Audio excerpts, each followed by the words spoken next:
민법 제809조 제1항인데요. 가비 씨가 네. 한번 아래 내용을 한번 읽어주시겠습니다. 네, 알겠습니다. 민법 제809조 1항 근친혼 등의 금지 8촌 이내의 혈족 사이에서는 혼인하지 못한다.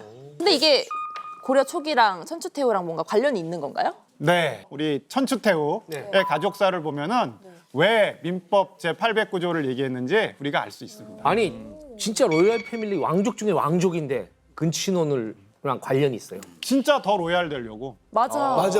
로얄끼리만 뭉치려고. 예. 먼저 천추태후의 가계도를 보면서 이야기를 해보겠습니다. 아버지 대종, 어머니 선희왕후. 두 분 사이에서 난 딸이 천추태후네요. 아니 이게 딱 보니까 이게 우리가 흔히 아는 딱 그냥 그 가게도예요. 맞아요. 그냥 아빠, 엄마 그리고 천추태후. 아까 첫 번째 가계도에서 어떤 게 달라졌는지 혹시 발견하셨나요? 할아버지가 할아버지가 같잖아, 태조왕건. 그렇지? 할아버지가. 아빠가 같잖아.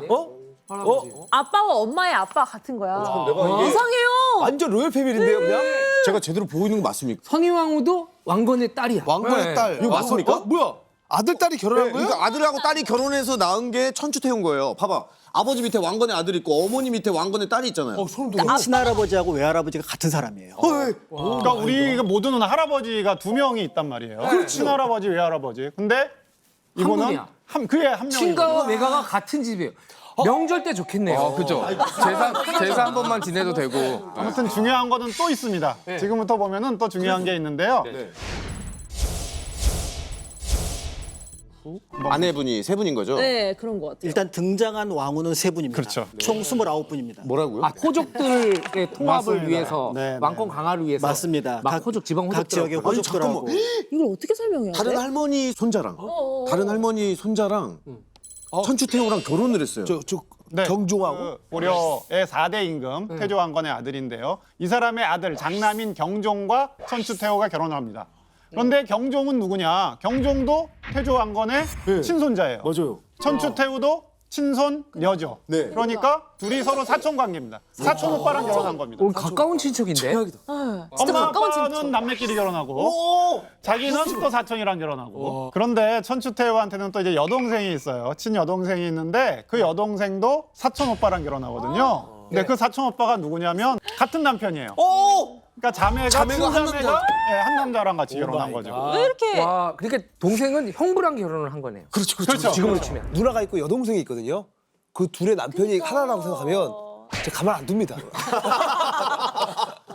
가만 안 있습니다. 그러니까 무엇보다도 이거는 그 신성한 어떤 혈통의 후계자를 만든다. 로얄 패밀리끼리 만나서 결혼을 해서 거기서 자식이 나면 그 사람은 더 신성해지는 거죠. 어렸을 때부터 같이 태어나고 이게 뭐 법이나 자라고, 규제를 그렇지. 떠나서 같이 자라고 그러니까. 그러다 보면은 얘는 내가 보호해야 되는 존재가 당연히 생기고 가족인데. 이 사람은 내 가족. 이런 느낌이 생기면 결혼할 느낌 안 생길 것 같은데 이성적으로 사랑 감정은 안 생길 것 같은데. 근데 이제 권력이라는 게 사실 그래서. 감정을 더 넘어서는 거일 수도 있습니다. 신성한 혈통이라는 거를 가진다는 것은 결국에는 그들이 네. 권력과 재산을 독점하겠다라는 거죠. 그러니까 쉽게 얘기하면 근친혼을 해요. 그러면은 외척이 왕실의 외척이 안 생기잖아요.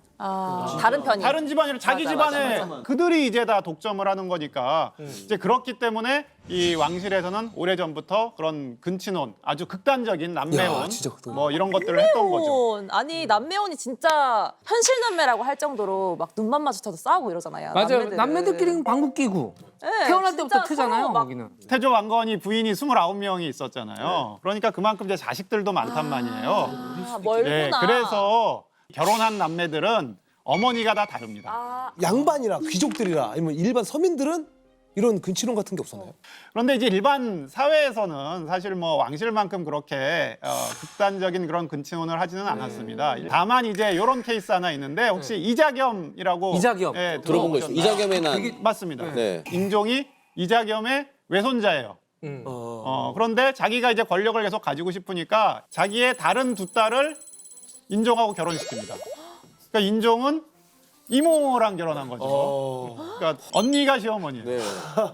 그러니까 이제 이런 식의 권력을 가지기 위해서 뭐 이렇게 권력 하는, 때문에 그러는 네. 건 진짜. 왕족 왕실은 그들 나름대로 어떤 신성화, 권력 유지, 재산 유지를 위해서 근친혼을 했고 귀족 일반 사회에서도 일반적이진 않지만 근친혼을 하기도 했다. 외척이란 존재가 어떨 때는 왕실을 지켜주는 든든한 방패의 역할을 하는데 조선 후기에 볼 수 있듯이 왕권이 약화되면 바로 왕권을 접수해서 갈아치울 수 있는 뭐 1순위가 될 수 있기 때문에 그거는 자신들이 필요하면 외척을 늘리고 자신들이 힘이 세서 외척을 늘릴 게 필요가 없다든지 왕실의 힘이 극단적으로 약화됐을 때 외척을 이제 배척하죠. 근데 저는 좀 다르게도 보는 게 우리가 아빠가 왕족이고 엄마가 다른 사람이라면 사실 아이는 아빠의 핏줄이 아닐 수도 있잖아요.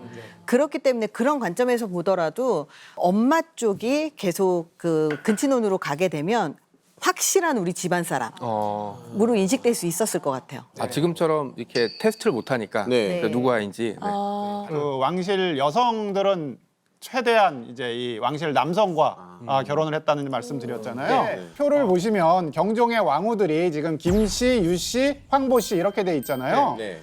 사실은 이분들이 다 왕건의 손녀들이에요. 근데 왜 성이 다 다르죠? 왜 다 다르죠? 왜 그래 진짜? 왜 그래요? 이제 이런 것들이 이제 하나의 뭐 규칙이라고 볼 수 있는데요. 당시에 왕이 되면 중국에서 이 책봉을 해줍니다. 너는 고려의 왕이다. 인정을 해주는데 중국의 전통은 동성혼은 하지 않아요. 그러니까 근친혼이 아니고 같은 성씨는 결혼하지 않는다라는 이제 중국은 원칙이 있거든요. 그 왕하고 부인이 성이 똑같으니까 이게 그러네. 세조왕건의 후손들이 다 결혼한 거니까 그냥 우리 지금식으로 하면 다 왕씨인 거예요. 왜 다 왕씨야 여기는? 네, 그래서 아마도 이 왕의 부인으로 결정됐을 때 그때 어머니의 성씨나 혹은 할머니의 성씨, 때로는 외할머니의 성씨를 따르기도 했어요. 권력 유지 뭐 이런 것들을 위해서 근친혼을 했지만 외부에는 좀 숨기고 싶었던 거네요. 결국에는. 그러네. 예. 맞네. 네. 아까 천추태후의 여동생 기억나시죠? 네 번째. 그 경종이랑 네. 같이 혼인한. 아까 같은 남자랑 결혼했다고 네네네. 얘기했잖아요.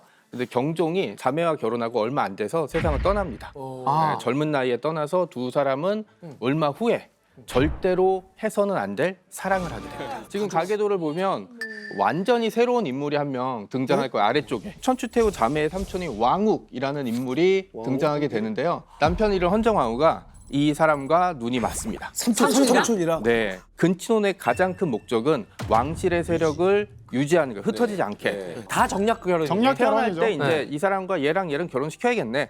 요 관계는 이제 그런 관계가 아니라 정말로 눈이 맞은 거예요. 그 다음에 또 하나 정식으로 결혼 관계를 맺지 않은 채 관계를 맺었고 여기서 아이가 태어나게 돼요. 그러면 그 아이는 받아들여져요? 둘이 그냥 부적절한 관계 정도까지였으면 그냥 사서히 약간 야사의 기록을 남고 말았겠는데 결혼을 하지 않은 상태에서 태어난 게 또 하필 아들이었어요. 그러니까 혼외자가 태어났는데 아들이면 딸이었으면 모르겠는데 아들이었기 때문에 굉장히 온갖 고난과 역경을 겪어서 나중에 현종이란 임금이 됩니다. 헌정왕후가 네. 이 현종을 난 다음에 산후 후유증으로 바로 죽어버립니다. 와, 또 그러니까 현종은 어머니를 본 적이 없는 거죠. 네. 어렸을 때니까.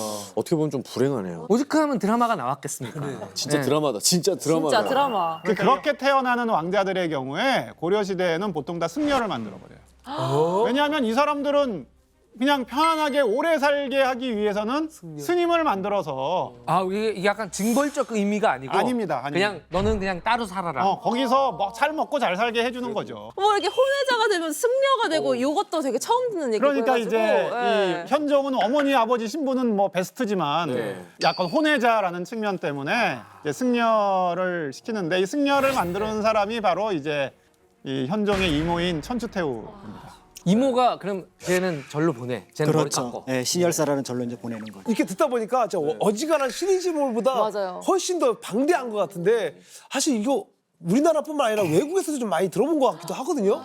이런 거 많지 않나요, 외국에서도? 그 유명한 그 유럽의 왕가 지금 나오는 그림의 공통점 네 한번 찾아보시겠습니까? 공통점이요? 외국 사람들. 네. 옷이 화려하고 지금 보니까 턱들이 다 똑같은 거 보니까 진짜 다 그건가 봐. 아 턱들이 턱들이 진짜 다 이게 주걱턱 같이 이렇게 좀 아 진짜 주걱턱 같은 느낌이 있죠. 이 그림은 근친혼의 폐해의 초상이라고 불려지는 그 합스부르크 가문의 이제 일원들의 초상화를 다루고 있고요. 합스부르크 가문의 특징은 얘기하신 대로 이제 주걱턱입니다. 주걱턱. 턱이 나온 게 아니라 위에 턱이 들어간 거예요. 위쪽에. 아, 네. 여기가 들어간 오, 야, 거니까. 그걸 몰랐어요. 목에 주름 장식이 보이잖아요. 네. 그것도 어떻게 보면 이 턱이 비정상적으로 튀어나와 있는 거를 좀 가리기 위해서 그래서- 둘렀다고 보면 될 수 있어요. 난 저는- 목바지 한 줄 알았어요. 화려하게 올려가지고. 보이려고 조금 더 내가 특별한 사람이야를 좀 네. 보여주려고 한 줄 알았는데 이게 주걱턱 가리려고. 단점 가리려고. 근친혼은 낮은 임신율, 기형아 출산, 그리고 불임,